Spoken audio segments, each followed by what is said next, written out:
Hello there. Welcome to Book Talk at Book Place. This is your host, Anthony Mwerore, and at Book Talk, as always, we have a guest who comes and tells us about his book or her book. And today is quite an interesting day because we have one great guest with us, and she has quite a story. I'm believing that you're going to really enjoy this interview together with her. And I want just to prepare you. If you have some doubts in your life, you've got some doubts in your life in one area or the other, and you would like to find a way to overcome your doubts, this is your episode. So I'm going to just take this moment and welcome to the show one of us who is none other than Corrina Thurston. Welcome to the show, Corrina. Thank you so much. How are you? I'm good. How are you? Yes, I'm fine too. And it's wonderful to have you on our show. Thank you. Yes, because there's a book I want to find out more about, and I believe our viewers want to find out about it. It's called How to Crush Self-Doubt and Gain Real Confidence. Yep. And this is your latest book. It is. Yep. It was published in just April of this year. So 2021. Oh, that's wonderful. And we'd like to know much about it. But before we go there, let's find out a bit about yourself. Please, the show is yours. Okay. Yeah. So, I guess it's hard to give my story in a quick version, but I'll do my best here. Okay. So the writing part came only recently, but in 2008, I was only 18 years old, and I was in my first semester of college, and I was like a 4.0 student. In high school, I played 3 sports. I was a very type A personality. I was very active and independent. And then I got very, very, very sick. And it was one of those things where, I mean, you're sick for a couple weeks, you think, okay, it's going to get better. It's going to get better. And then I ended up being sick for, well, technically, I guess I still am. But I ended up being mostly bedridden for over 6.5 years. After my first semester of college, my parents had to come collect me from school and take me back home and I had to medically withdraw. And I was in a bed in a darkened room for over 6.5 years. I had an excruciating migraine 24/7 for over 6 years. I've had a headache at least for over 13 years without it stopping. But at least it's not a migraine anymore. At least I can handle this light in my eyes and talking and sitting up straight. But so it's much better now, but I'm still not 100%. And it was so bad though, that during that time, so you're stuck in bed and your migraine is so bad and your insomnia is so bad. And I was like hallucinating because the insomnia was so bad. My anxiety was through the roof. I had no social life at all because I couldn't leave the house or even really talk to people. And so I was completely miserable. And when you're in bed stuck like that, what are the things you normally would do, right? You'd either watch television, like to distract yourself. You'd watch television, or you would read a book, or you would write or something like that. I couldn't do any of those things because my migraine was so bad that it would hurt my head and my eyes.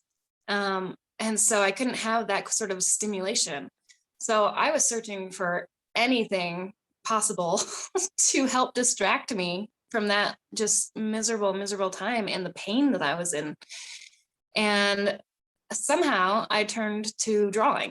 Mm-hmm. So I grabbed a pencil and an old piece of poster board that I found in a closet, and I dragged it up into bed with me and started sketching. Yeah. And turns out I was pretty good at it. So I started using colored pencil because I had no idea at the time what colored pencil could do. It's my artwork is very, very vibrant and detailed and things for for colored pencil. Normally when people think of colored pencil, they think of kind of just a sketch and stuff, but this is different than that. This is very bright and vibrant. Yeah. And I started doing animals because that's what I wanted, to see. I love animals. And then, I really just turned to that as my biggest distraction and as proof that I could still accomplish something. Like I felt like such a burden on my family. My parents were just keeping me alive, in that bedroom. They were bringing me food and stuff. Without them, I wouldn't have been able to feed myself, or do anything. So, and then I started, hanging up the artwork on the walls and seeing, proof each day that like, okay, I can at least do something. And it brought a little bit of color and light into my life because literally everything was darkened. And it turned into something, I turned it into a career at the time, or a few years later. And then I started writing my first 2 books, which was about art and creating a business. So the first one was how to build your art business with limited time or energy, because that's what I was doing. And then the second one was all about marketing. So I know a lot of artists have a lot of difficulty using that side of their brain, right? Like we don't want to market ourselves. We don't want to be salesy. We don't want to, just like push ourselves out there. It just doesn't come as naturally. So because I came to it from a different background, I was like, here, I know how to do some of this stuff. So the second book was how to communicate effectively for artists and creatives. And both of those have done really, really well.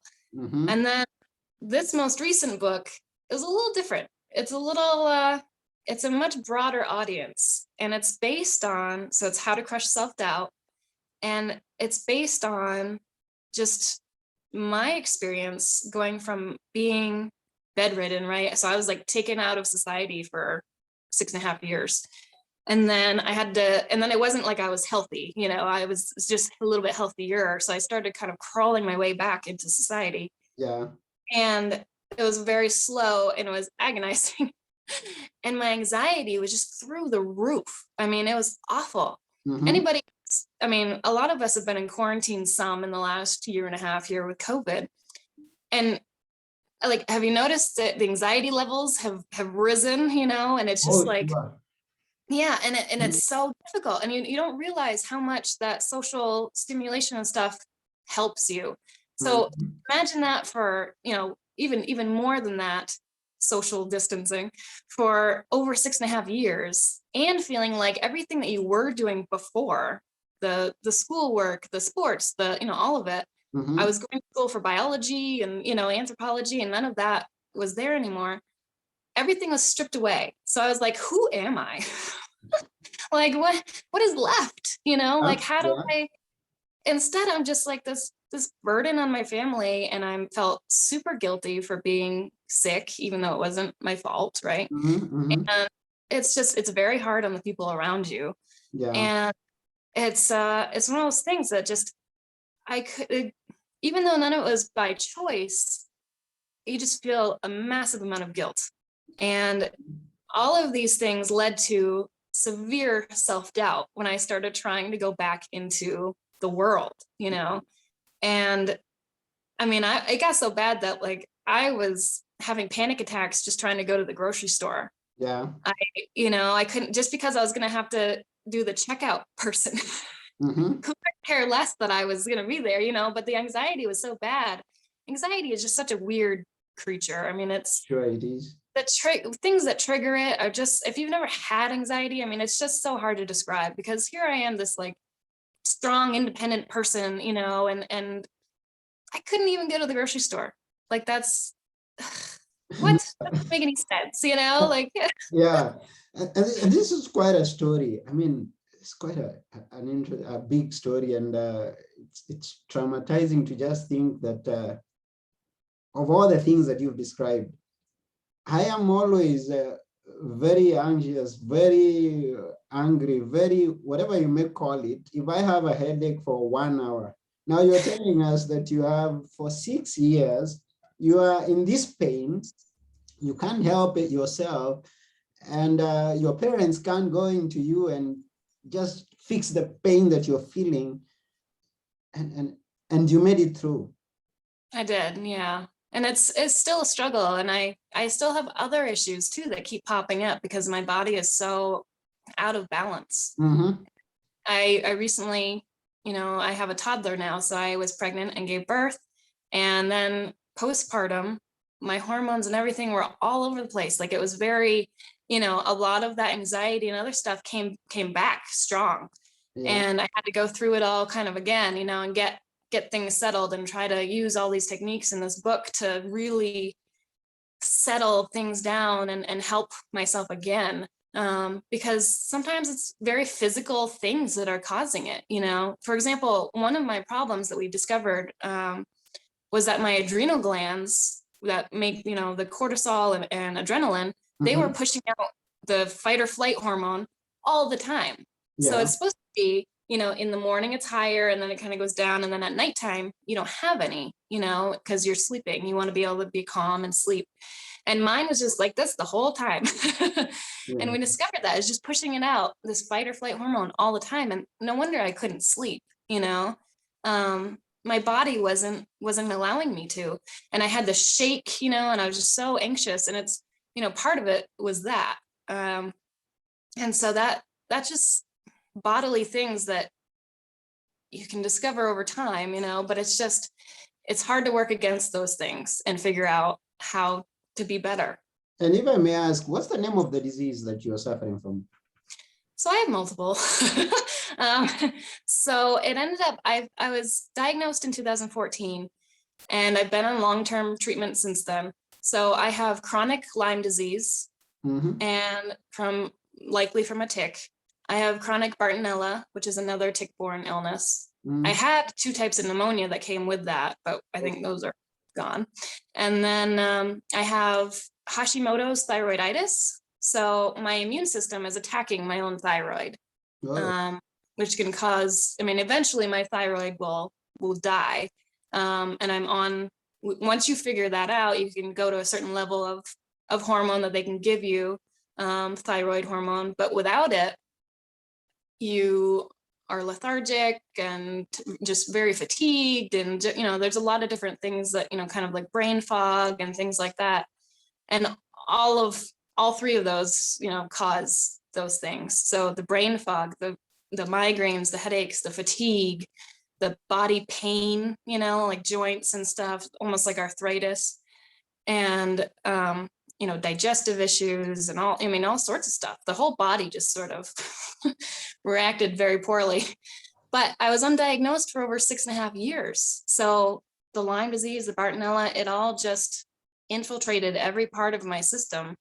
And now I've been on treatment for over 7 years and I'm still not 100%. So it's a long journey. But there's something I can tell up to this point, that you are a fighter. Yes. Don't give up so easily. Yeah. And I can Yeah. also tell that you are going to overcome most of what you've talked about, or even everything that you've talked about, and come out victoriously. And I hope so. I'm getting there. It's a slow journey, but I'm much, much better than I was. And I'm grateful for that. And this is where we've got to employ this, what your book is talking about, self-doubt, and Right. apply faith in it and believe that you are going to make it through. Just like you believed in the previous years when you are coming out from a prolonged lockdown. Yeah. Indeed. Yes, and now you are here where you are. You didn't talk, you didn't walk before then. You maybe didn't speak much. You were not in such a positive aura when you were back in bed. And you're now here and you're speaking. Now, for those who are watching this, if you may not know that Corrina has given a TED Talk, a very powerful TED Talk, talking about gratitude. Yeah. And this is why that she's been able to fight and be where she is right now. It's true. It's one of the biggest things. And the future is coming. The future is coming, and you can face it with confidence. Self-doubt. Now, apart from the fact that maybe you are feeling incomplete, having been missing in the life that you should have been living for 6 good years. And you are doubting yourself over being a complete human. Right. This is what I may imagine. Yeah, no, that's a good way to put it. Yeah. What other doubts? What other doubts had you upon yourself and upon the life that you are now starting to live afresh? Well, it was really hard figuring out who I was, right? Mm-hmm. Like you said, I felt incomplete because who I had been before I got sick, right, Mm-hmm. was this overachiever. Mm-hmm. Not that I'm not somewhat of that again now, but this overachiever who really responded to like authority figures and was just very, I was like always the teacher's favorite student kind of person, and things like that. And I was just so active, and to go from that to being so fatigued and getting a wheelchair. Mm-hmm. I mean, it was, it's just like, that was just crushing, like all of these things, not being able to even really read or comprehend like words. It was just crushing. And as I started to kind of come out of that, it took me a long time to be like, okay, so I am now an artist, Mm-hmm. to say, like, there's a lot of doubt for a lot of artists who are like, is it okay to say openly that I am an artist? And I'm like, yes, if you create stuff, then you are an artist. Like that. It's sometimes I talk about that in my workshops. Like, you don't need to have the self-doubt about that either. You're an artist, you create, that's it. And there's something that I could have missed previously, even in the introduction. I don't know whether you are within reach to one of your pieces that you can just grab and say, this is my art. I do, yeah. Hang on. Oh, yeah, I will be glad to see the kind of art that you do. So for those who are watching, we are with Corrina Thurston, and this is her artwork, and this is colored pencil. Whoa, yeah. What a work, what a work. And I've seen some of our other works. We have elephants, we have birds, we have every kind of animal that you can imagine.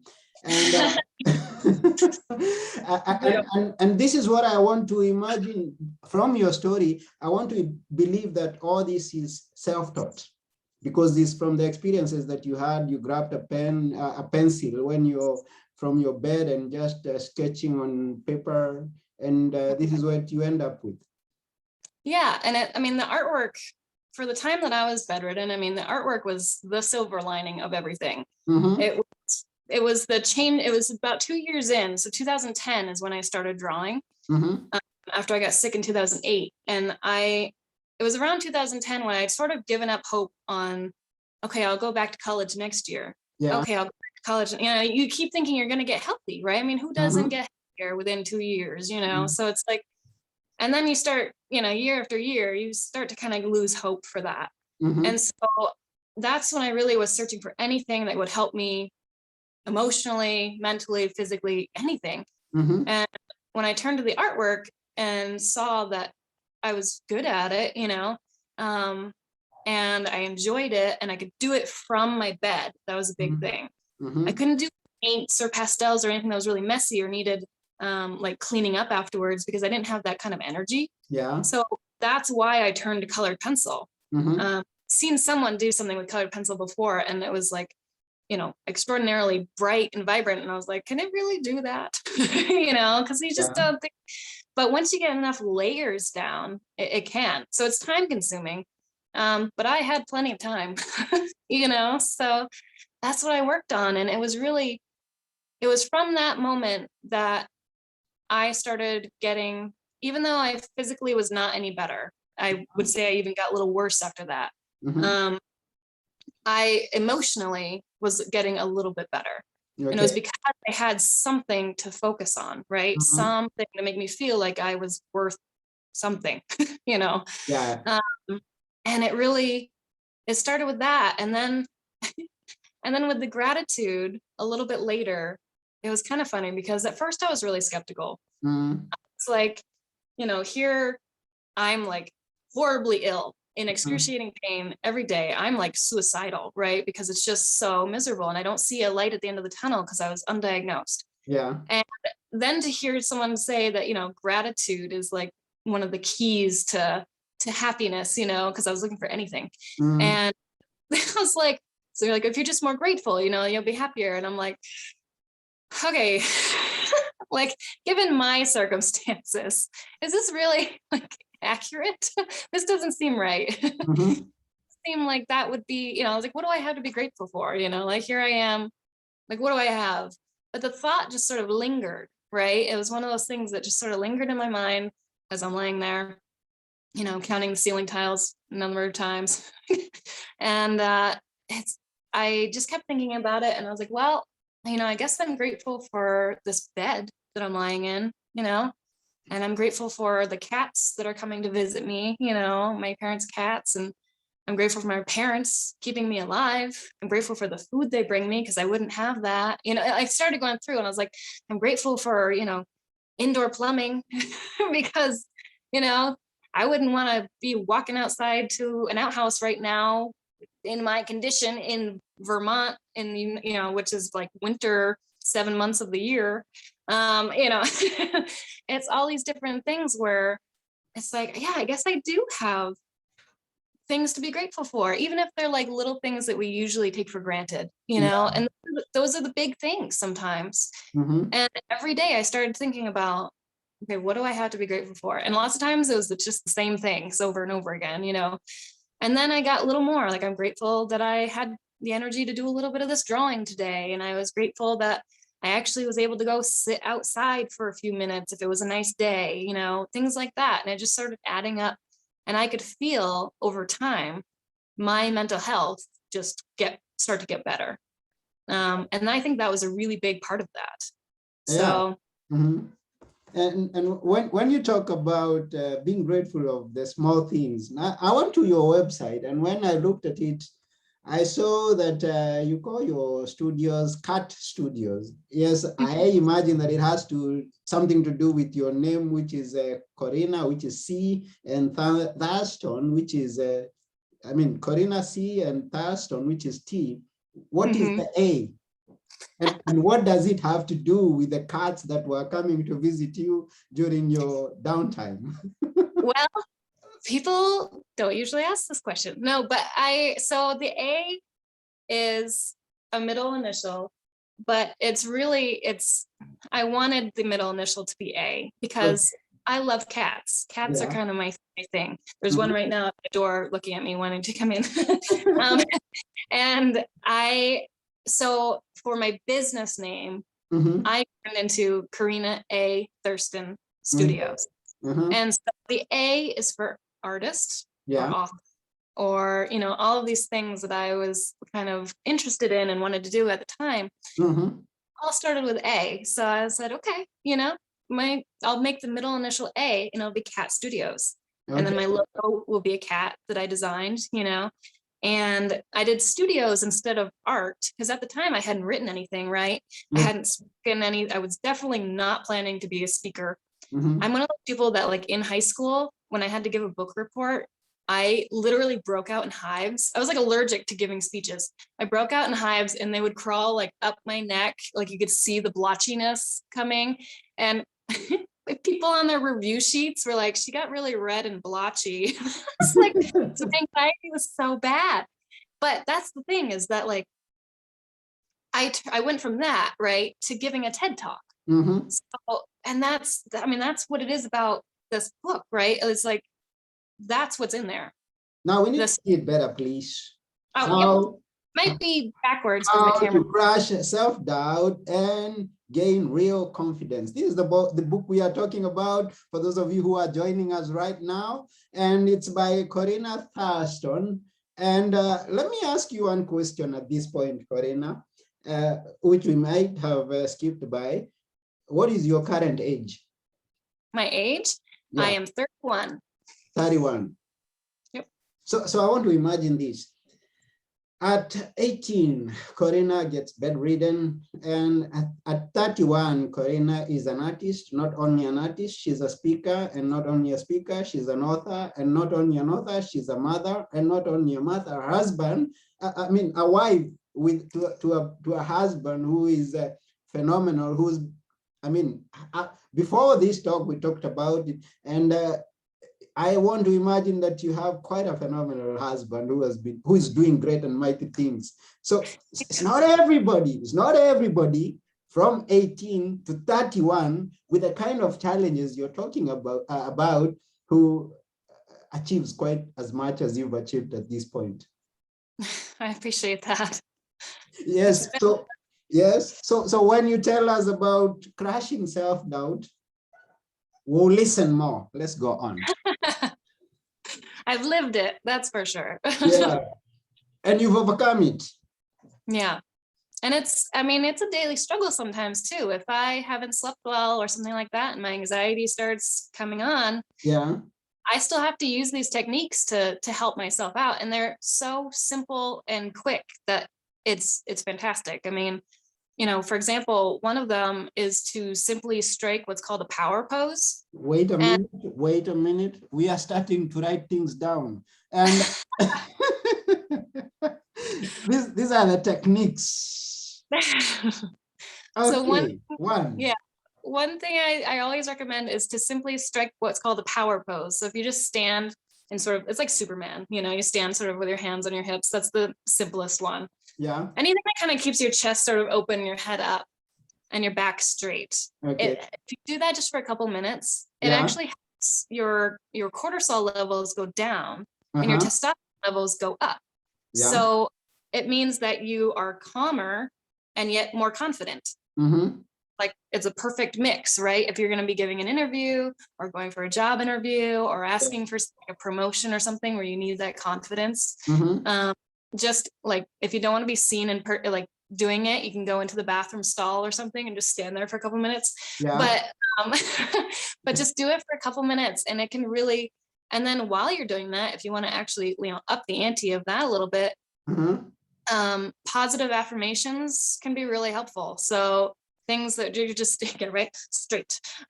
Things that you're just like, I am strong, I am talented, I am powerful, I am capable. Is that number 2? Yes. So positive. Yeah, positive thoughts, positive affirmations, whatever you want. Positive I am statements. I'm going to write affirmations because it starts with A. Okay.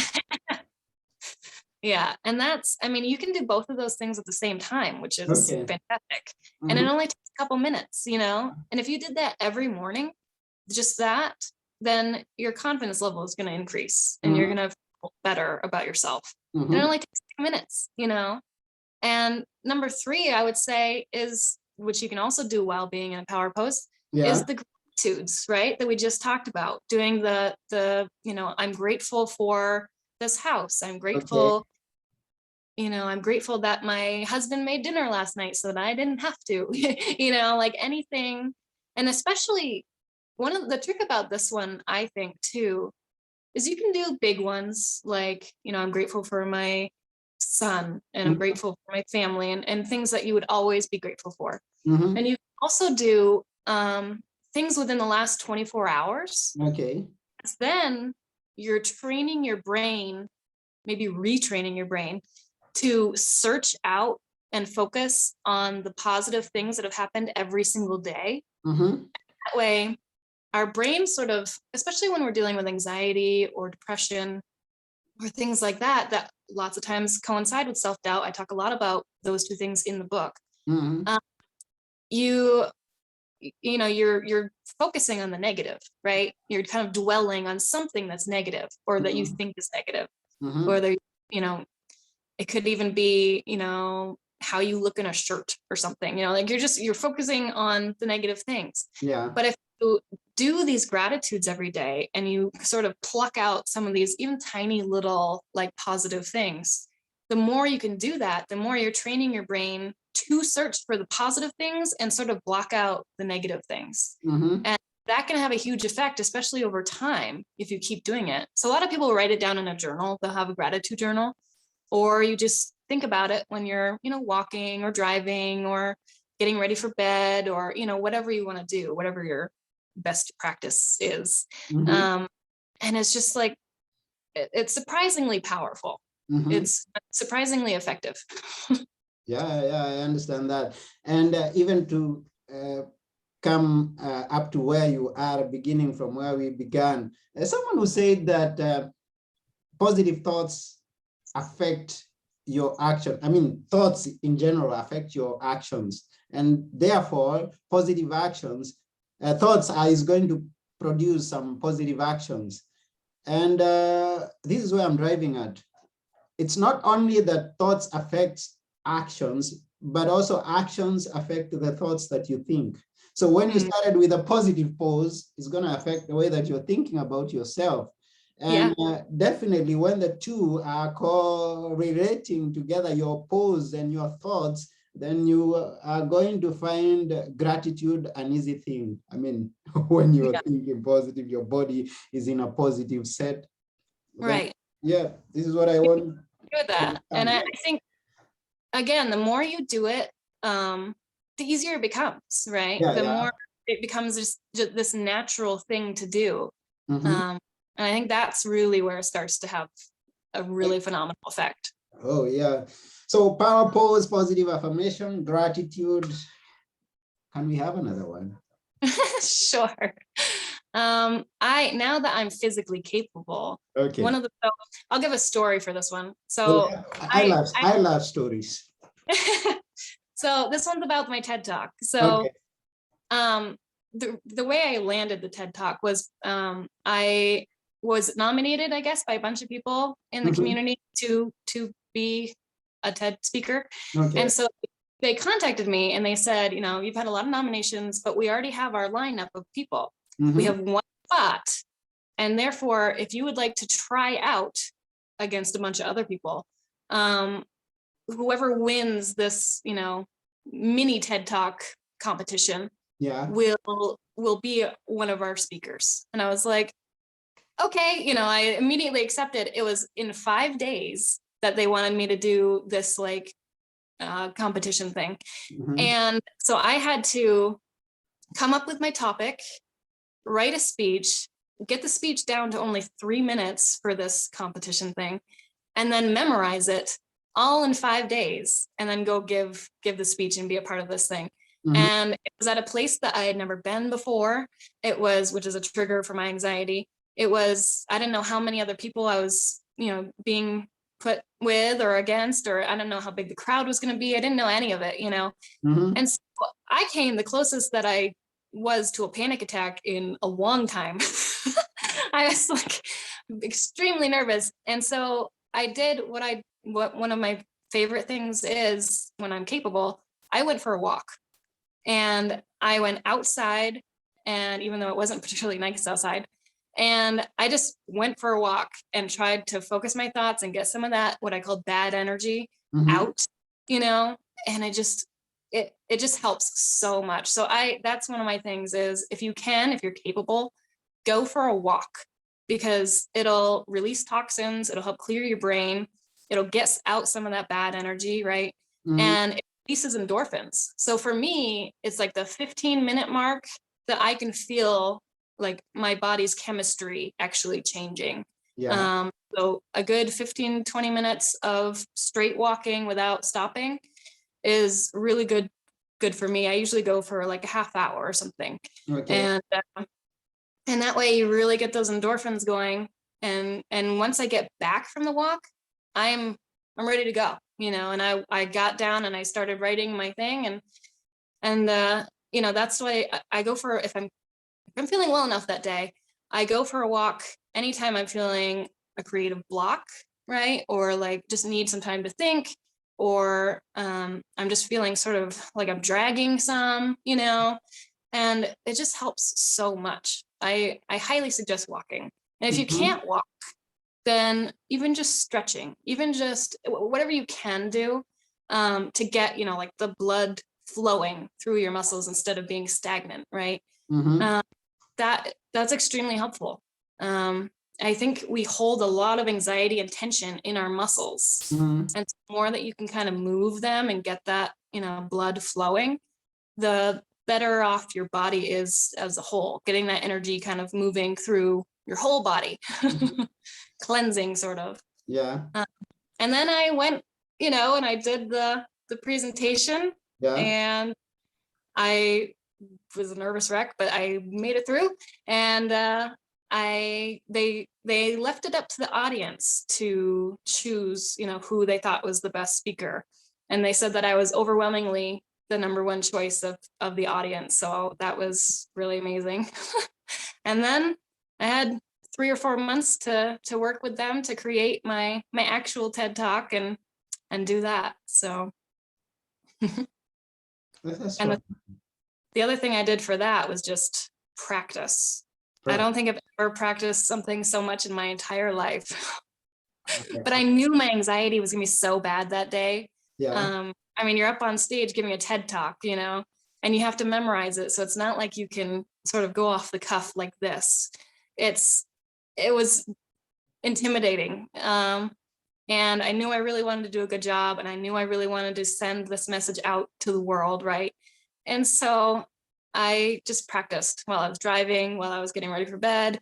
If no one was home, I would talk to my couch, and just give my speech and just do over and over and over again. And that way, once I finally got to the speech, it was like right beforehand, I felt like I forgot it all, but then I got out there and it was almost on auto flow, and it went great.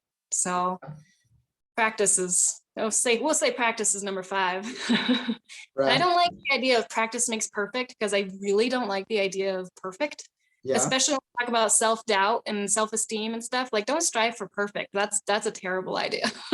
Someone said that perfect does not make perfect. I mean, practice does not make perfect, but it makes progress. Yeah, exactly. And practice makes progress and exactly. improvement. Yeah. So and I think I agree with you. Yeah. Yeah. Uh-huh. Perfect is just no. I think that's number 4, not number 5, because I was very keen on it. Now, this is something I want to draw from that point here. When you're preparing for your TED Talk and you've just been told that there's one place that is existing, but you've got to go against, you've got to compete against other people. And that becomes a challenge in itself. And I want to picture you there. You've told your story. Someone has heard about your story, how you've encountered so many challenges in your life. In my own thinking, I would say, now, this is someone who doesn't need to have some challenges again. We'll just give her the position. So they give you the position, but they don't. What did you get from that? They don't just give you the position. They tell you, you have to work for it. You have to compete for it. What do you draw from that? I mean, after the anxiety part passed, I think the people who were putting together the program had not seen me speak or do, and therefore they were like, well, we'll give you a shot, we'll give you and I'm sure they had a lot of other people who were nominated who had really fascinating, interesting stories too. Mm-hmm. And so I think they just thought that I don't think they thought they were giving me a challenge. I think they thought they were giving me an opportunity, which is true. And it gave me that kind of opening of a door to get, this message across to more people. And it worked out in my case, which is good. So can I start calling my challenges an opportunity from this point on? It works. It's good. And it's funny because self-doubt will keep you from doing all sorts of things, mm-hmm. Even things that are good for you. Mm-hmm. And like this, I sent the email saying yes immediately before I could overthink it and back out, Yeah. And that way I had to do it. There was no, and it's just, sometimes that's what you have to do. You got to kind of force yourself to get out of that comfort zone, and you don't need to leap outside it, all the time in crazy amounts, but you just step outside it a little bit and a little bit and a little bit, and that comfort zone is going to grow with the more that you do. Mm-hmm. And so, when I first was trying to get back into society after being bedridden, my comfort zone was like, I couldn't even go upstairs, like it was, and so it took a long time, and I've grown and grown that comfort zone. And it shifts, you know, depending on how you feel each day, how much you feel like you're able to do. But even now, you know, I strike my power pose and I give my positive affirmations and things like that. And I go for a walk, and then I go out and, you know, go to retailers or other places to see if they want to sell my book, you know, or, you know, cause that can be tough too, to go out there and sell yourself and sell your product. Yeah. And hey, this is a good thing. Like this is worth the attention and the time, or the money, right? You're asking people for their money, and that's hard. And it's, you know, I am confident that this book can help people, as the techniques have helped me. I'm confident so, too that it's going to help quite a lot of people. Yeah. And people have come to me crying, you know, after reading it, saying, you know, I didn't even realize that other people felt imposter syndrome or other things that I talk about in the book, you know, and you know, I have someone who just sent me an email a couple weeks ago. He's a man who's in his 80s, and he was like, you may not think that someone in their 80s would be, you know, that this book would help me at this time in my life. It's like, it really, you know, reaffirms some of the things that I've learned over my, you know, 85 years, and helps me with some other things that I want to do now, even though I'm 85 years old. And he's like, and now I'm going to buy 11 more copies because I'm going to send it out to, you know, all these different people. And that happens a lot. Like it's really interesting. People will read the book and then say, I'm going to buy another copy for my son, my wife, my, you know, cousin, my friend. And they, you know, it's being given as a gift a lot, which is really cool, you know. That's cool. That's quite cool. Now, something that you've mentioned somewhere there about the imposter syndrome.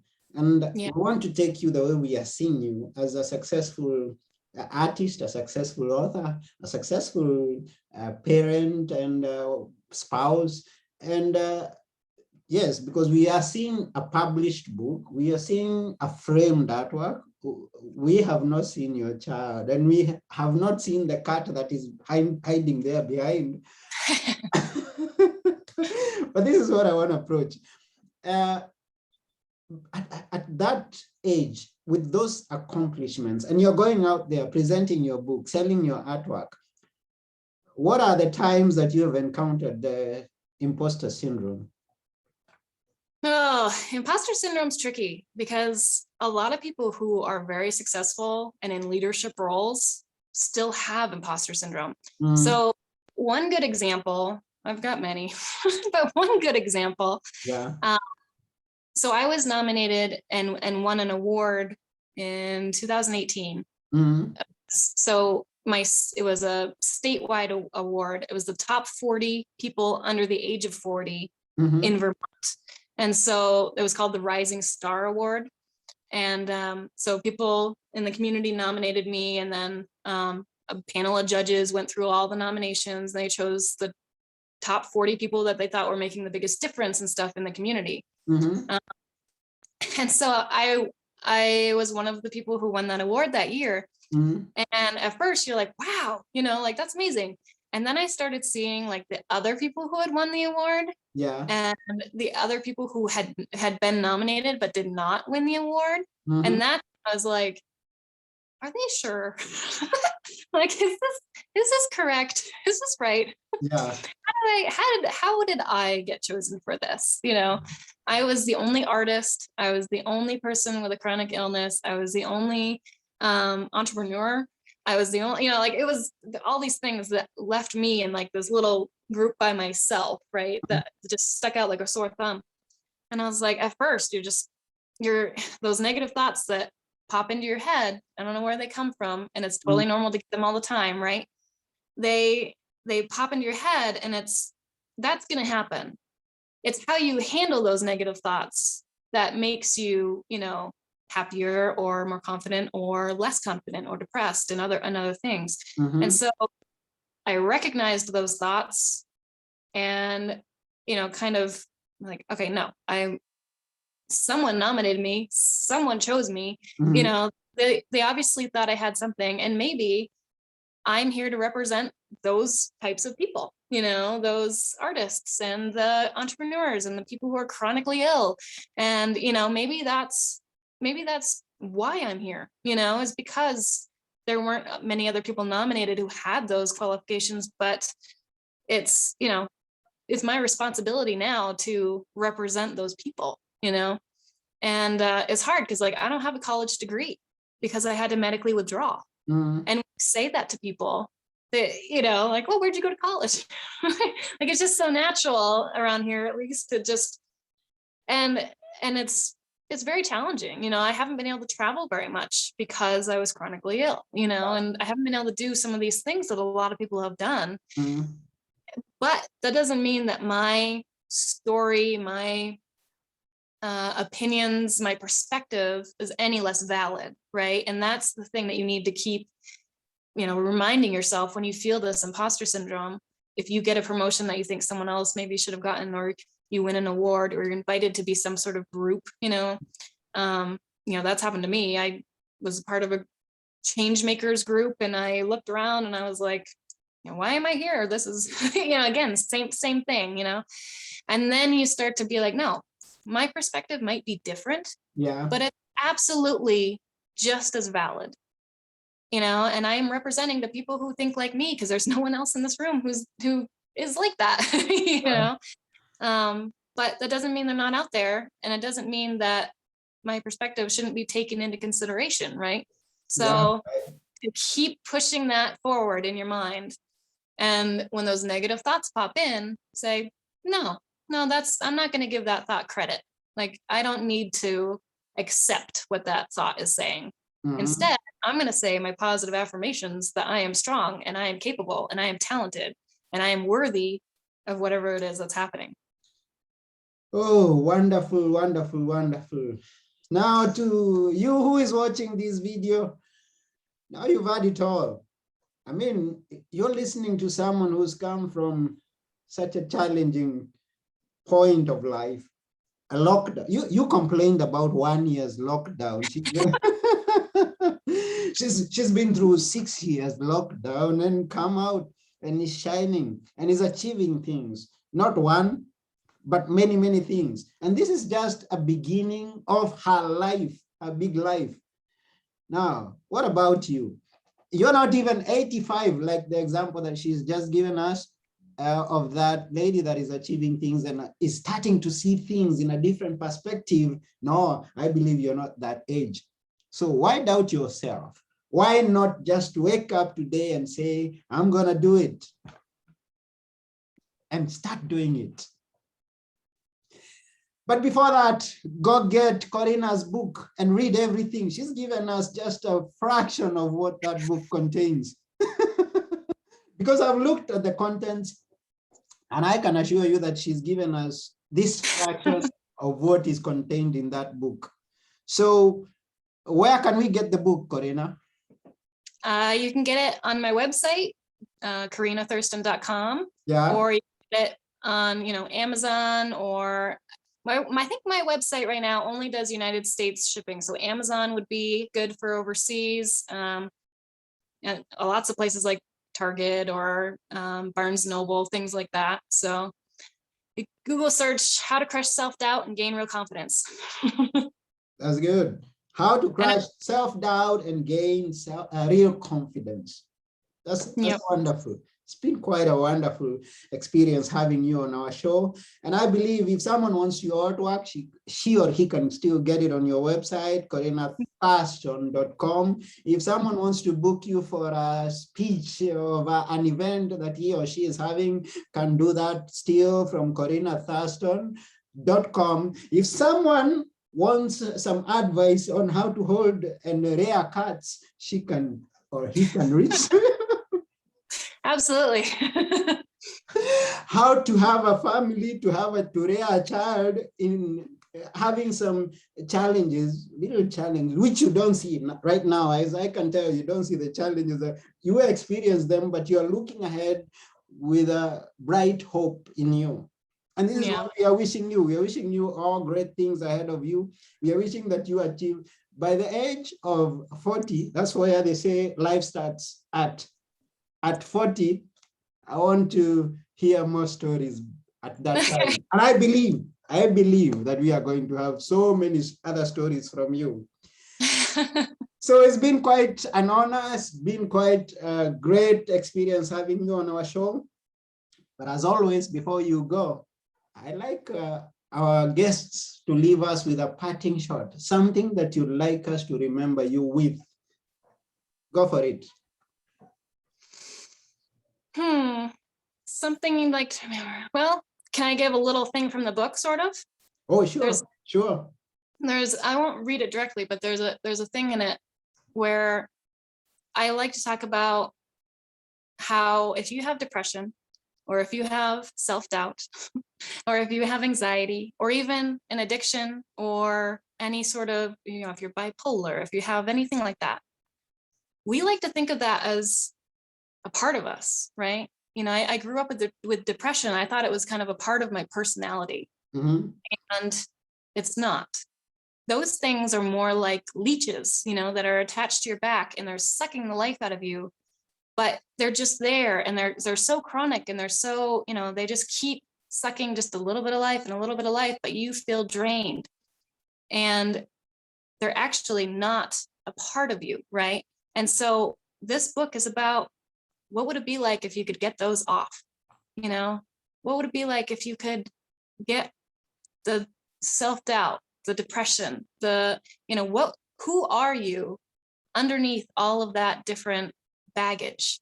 And how would you live your life differently? What are the things holding you back, and what things would you go for that you're not right now?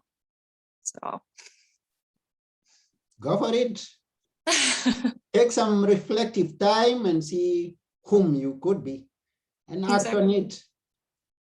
And that is by way of reading the book and seeing the techniques that are going to get you out of that, or deal with the leeches that come and suck your blood out. So once again, this is Anthony, your host at Book Talk, and Corrina, thank you very much for being on our show. We really appreciate. Thanks for having me. We really appreciate, and we look forward to reading your book and experiencing much from you, seeing much of you doing great things as you continue to shine like the star that you are. Oh, thank you. Thank you very much. Yeah.